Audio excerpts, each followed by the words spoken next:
Ce 30 janvier, le JDD a sorti un sondage tout simplement hallucinant dans la tête des musulmans de France et je vous propose qu'on explore ensemble les réponses qu'ont données des musulmans, des Français de confession musulmane, à la fois sur le conflit entre Israël et le Hamas et aussi sur des questions plus larges.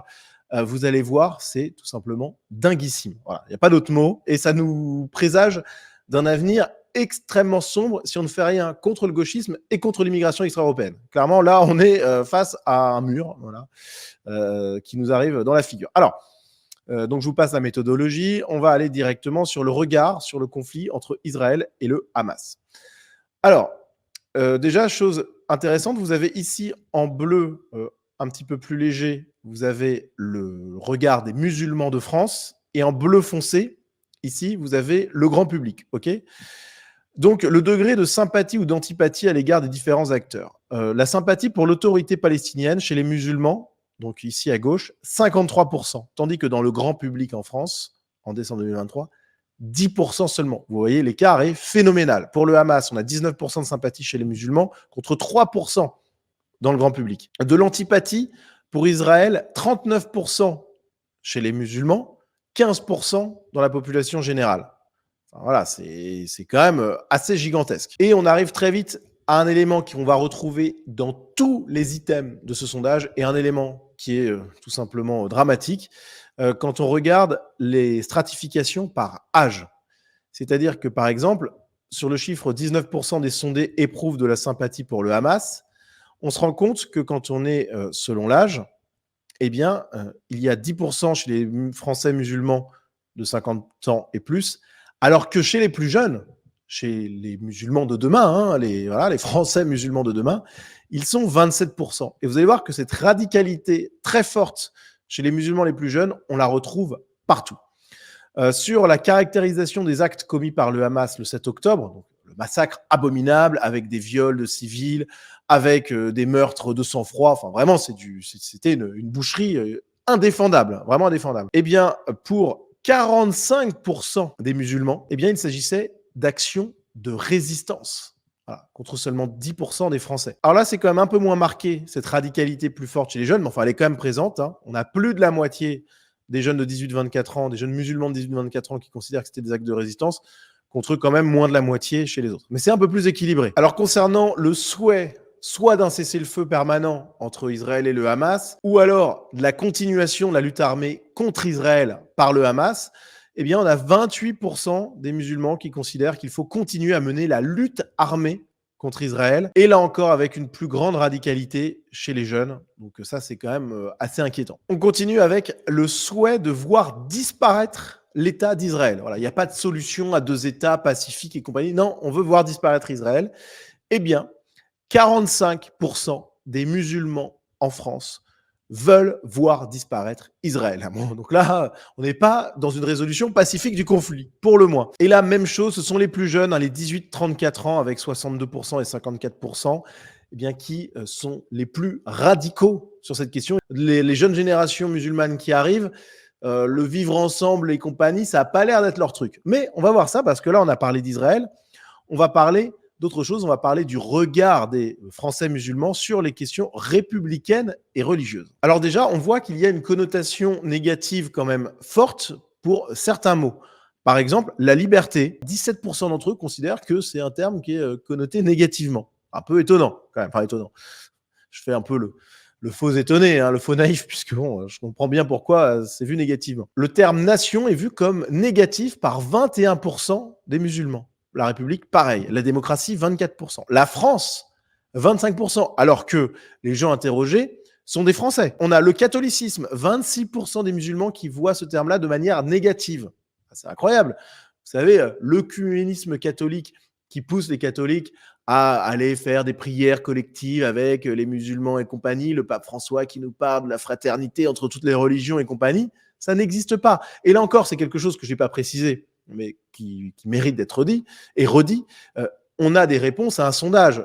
On a donc plein de ces gens qui répondent aux sondeurs, qui cachent le fond de leur pensée. Donc ce sont des données à minima. Le vrai pourcentage de musulmans qui considèrent négativement les catholiques, la France, etc., est évidemment sans doute bien plus élevé. On a également donc la laïcité qui est assez mal vue, l'immigration. Alors ça, c'est un peu étonnant. Je ne sais pas exactement pourquoi. J'en sais rien. Bon, peut-être qu'ils ont mal compris la question. Voilà. En tout cas, ce qui est certain, à la limite, ce qu'on peut dire là-dessus, c'est que les Français autochtones, eux, sont bien plus que 34% à voir l'immigration comme négative.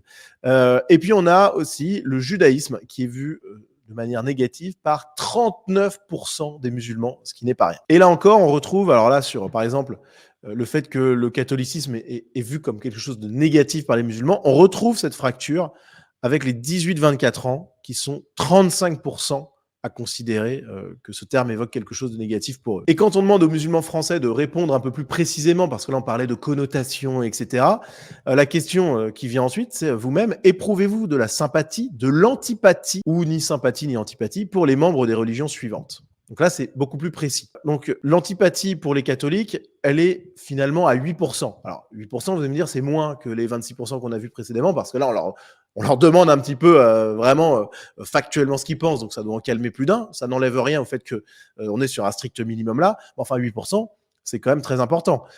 On a aussi les juifs. On a 17% d'antipathie. Voilà, c'est pas une connotation du terme négatif, c'est de l'antipathie pour les catholiques et pour les juifs. Et là encore, quand on analyse par âge, chez les plus jeunes, pour l'antipathie envers les juifs, là, on a 26% des 18-24 ans.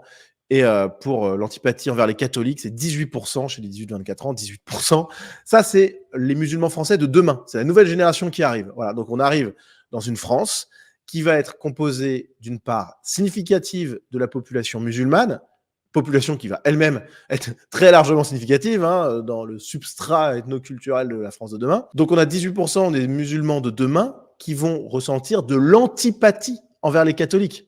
Je veux dire, c'est pas rien, quoi. On a évidemment 37% des musulmans qui voient d'un bon œil les frères musulmans, l'organisation qui est quand même sur une volonté de conquête du monde occidental, avec là encore, chez les plus jeunes, 57% des sondés qui éprouvent de la sympathie pour les frères musulmans. On a également 16% des musulmans qui considèrent qu'il est très difficile, voire impossible, d'avoir des amis non musulmans.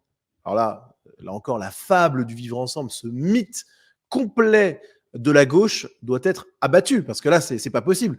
On est les seuls, nous, les Français autochtones, alors pas tous, mais les gauchistes, voilà, et ceux sur qui, malheureusement, ils ont de l'influence, à croire à ce mythe du vivre ensemble. Mais ça n'existe pas. Chez les musulmans, ce n'est pas le cas. Voilà. Ils considèrent que c'est impossible d'avoir des amis non musulmans. Et on a 36% d'entre eux qui souhaitent que l'islam devienne la première religion de France. Alors comment? Pacifiquement, par des discours qui permettent d'arriver à convaincre des Français autochtones, ou alors par une conquête un peu plus militaire, ça, c'est la grande question. Et on a également 23% des musulmans qui souhaitent que la charia, la loi islamique, soit appliquée complètement ou partiellement en France. 23%, un quart d'entre eux. Et chez les plus jeunes, là encore, c'est là où on voit le plus de pourcentage. On a 35% des jeunes musulmans français qui souhaitent que la charia soit appliquée dans notre pays. Honnêtement, je vois pas comment ça peut ne pas mal finir, cette histoire. Et on finit en beauté avec 47% des musulmans interrogés qui considèrent qu'à moyen ou long terme, l'islam deviendra, en nombre de croyants ou pratiquants, la première religion de France. Ils ont conscience de la réalité du grand remplacement. Ils ont conscience qu'ils sont dans une logique de conquête. C'est ça qu'il faut retenir de ce chiffre. 47% des musulmans, c'est énorme. Et on a 42% d'entre eux qui considèrent que leur foi religieuse est supérieure aux lois et aux valeurs de la République. Et moi, je rajouterais même de la France, puisque c'est évidemment ce qu'ils pensent. Quand ils souhaitent instaurer la charia, c'est évidemment instaurer leurs lois, leur culture, leurs coutumes, leur identité dans notre pays.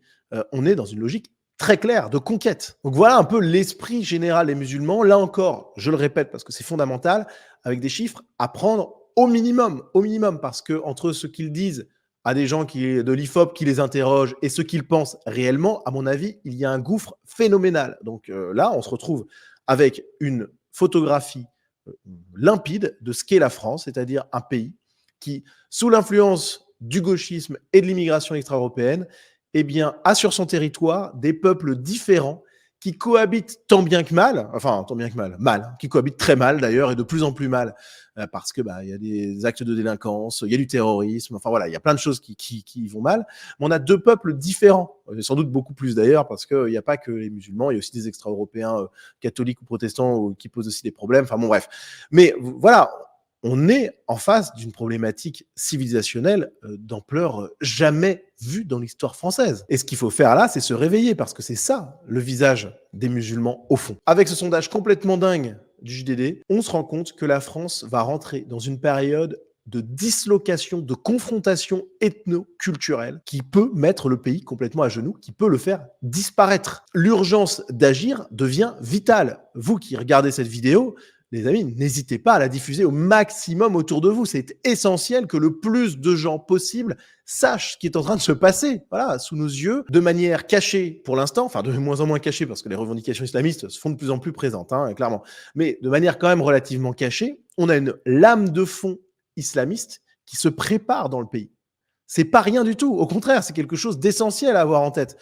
La France de demain va être le théâtre de conflits très graves, très violents, si nous n'en finissons pas avec le gauchisme, qui est une maladie mentale, idéologique, qu'il faut absolument détruire avant qu'elle nous détruise, si nous n'en finissons pas avec l'immigration extra-européenne, qui rajoute encore plus de problèmes à ces problématiques qu'on vient de voir, et aussi si nous ne faisons pas en sorte que les gens qui sont sur le territoire venus par le biais de l'immigration extra-européenne et qui ne sont pas intégrés, pas assimilés à notre pays, eh bien, ces gens-là, il va falloir faire en sorte qu'ils s'en aillent. Voilà. Ça me paraît évident parce que sinon, on va tout droit vers la catastrophe. Voilà, les amis, merci à vous d'avoir suivi cette vidéo jusqu'au bout. N'hésitez pas à soutenir mon travail, donc n'hésitez pas à aimer cette vidéo, surtout qu'en ce moment, je me bats contre l'algorithme YouTube. Donc, aimez cette vidéo, commentez-la, diffusez-la autour de vous parce que c'est très important. Et puis, vous pouvez également soutenir financièrement mon travail. C'est fondamental également pour que je produise encore plus de contenu, toujours plus de qualité. Donc, voilà, n'hésitez pas en plus, via un petit soutien par mois, eh bien, vous rejoignez la communauté Sunrise avec du contenu exclusif. Donc voilà, plus d'excuses, les amis. Merci d'avance et à très vite.